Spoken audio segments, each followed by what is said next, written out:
Good morning বন্ধুরা, কেমন আছো? আশা করছি সবাই ভালো আছো, সুস্থ আছো। আমিও ভালো আছি।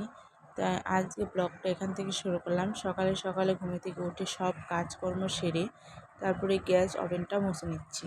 কারণ কালকে হলো মাংস করা হয়েছিল রাত্রে, অনেক তেল ছিটকে ছিটকে পড়েছে চারিদিকে।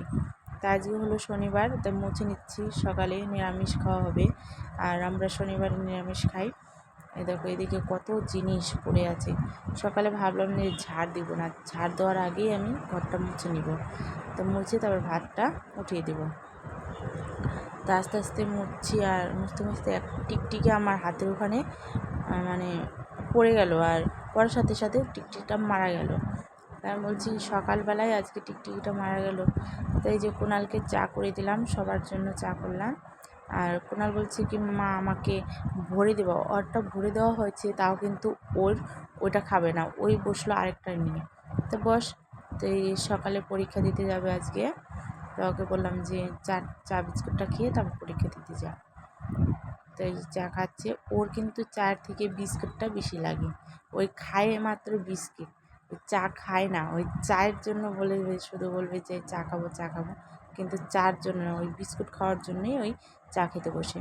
তাই শ্বশুর বাবাকে ডাকলাম যে বাবা চা হয়ে গেছে, আসেন খেয়ে যান। বাবা বললো না আমি এখন চা খাবো না, একটু পরে খাবো। তো ওই চাটা আমি খেয়ে নিলাম। তাই যে ওনার পরীক্ষা দিয়ে চলে আসলো, এসেই ওই আমড়ার চাটনি নিয়ে বসে পড়ছে। এই যে আমরা খাচ্ছে, আর মুখটা দেখো কেমন করছে। আর টকের জিনিস বললে কিন্তু সবারই জিভে জল চলে আসে। আমি বলছি কিন্তু আমারও কিন্তু জিভে জল চলে আসছে। যাই হোক, আর ওই আস্তে আস্তে খাচ্ছে, আর আমাকে বলছে যে একটু চিনিটা একটু বেশি করেই দিতা। আমি বললাম না, চিনি তো বেশি দেওয়া হয়েছে বাবা। আর চাটনি খেতে এত পছন্দ করে ওই টক জিনিস, তা বলার মতো না। আর চোখের ব্যথা, তাও ওই টক জিনিসই খাবে শুধু। দেখো কী অবস্থা মুখের। ওর মুখের অবস্থা দেখে আমারও কিন্তু মুখের অবস্থা খারাপ হয়ে গেছে। আর ঘুমিয়ে পড়ছে খাওয়ার চোটে। বলছে কি না আমার টক তো প্রচুর টক, আমার টকের জন্য কিন্তু ঘাড়টা সব ব্যথা হয়ে গেল। তাই বলছি আমাকে একটু দে। ও বলছে না আমি খেয়ে নেবো সবখানি, আমি আরও নেব। তাই বলছি ঠিক আছে তুই খা, তারপরে আরও লাগলে আমি তোকে আরও দেবো। তা কর্তামশাইকে দিলাম একটু, চাটনি খেলো। খেয়ে তারপরে যে আমরা এখন মামাবাটে যাব মুড়ি ভাঙাতে। পাশেই মিল আছে, এই যে চালটা মেপে নিচ্ছি। চাল দিলাম দেখি 977 গ্রাম হয়, 78 গ্রাম, যাই হোক। তারপরে একটু নাড়াচাড়া দিয়েছি, এখন দেখি 1 কিলো হলো 300 গ্রাম হয়েছে। তারপরে এই যে মুড়ি চালটা, এটা কিনে নিয়ে আসছি 1 কিলো, এটা নিয়ে যাব। আর ওটা হলো ভাতের চাল, মানে চাল ভাজা করব একটু।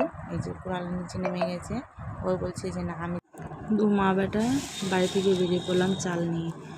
মুড়িটা ভাঙিয়ে নিয়ে আসি, আর কুণালও আমার সাথে যাচ্ছে। এই যে দেখো কুণাল নিয়েছি 1 কেজি ভাত, আমি নিয়েছি চলে আসলাম।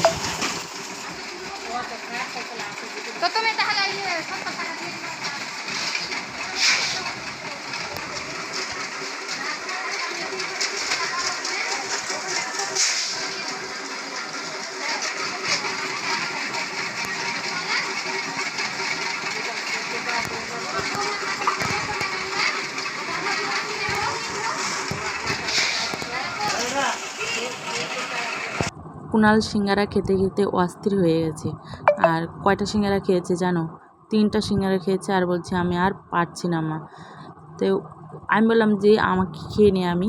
ওই কিন্তু নিয়ে চলে গেল। আর এই যে দেখো আমি রেডি টেডি হয়ে গেছি শাড়ি টাড়ি পরে, কেন কুণালকে নিয়ে একটু ডাক্তারের কাছে যাব।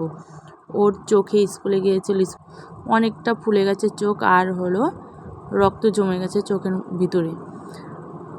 তাই টাটা বলছি। আর দেখো এই যে চলে আসলাম ডাক্তারের কাছ থেকে, এসেই দেখি ওই দুষ্টবাজি শুরু করে দিয়েছে। তো ওর এক পিসিমণি টিফিন পার্টি দিয়েছে জন্মদিনের গিফটটা নিয়ে দেখো হাতাহাতি করছে। আর ওকে বলছি যে একটু ওষুধ দিয়ে দিই আমি, ওই বলছে না একটু পরে মা। আর এই যে দেখো এগুলো মাটি কিনে নিয়ে আসছে, মাটি দিয়ে খেলবে। এগুলোও কিনতে পাওয়া যায় আজকাল, সব কিছুই পাওয়া যায় ঠিক না। মাটিও কিন্তু বিক্রি হয় কালারের।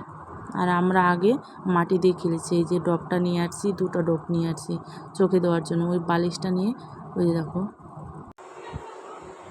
লাগছে? এটা এটা এটা ওটা হয়ে গেছে। এক ফোঁটা করে দিতে বলছেন ডাক্তারে। ওটা ওটা দাও, ওটা দাও।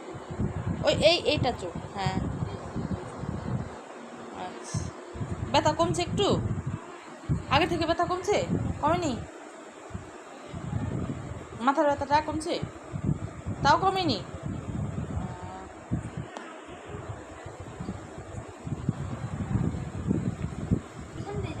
কোথায়? ওখানে গিয়েছে, তুমি বুঝতে পারো নি, তাই সব জায়গায় চলে গেছে ওষুধ।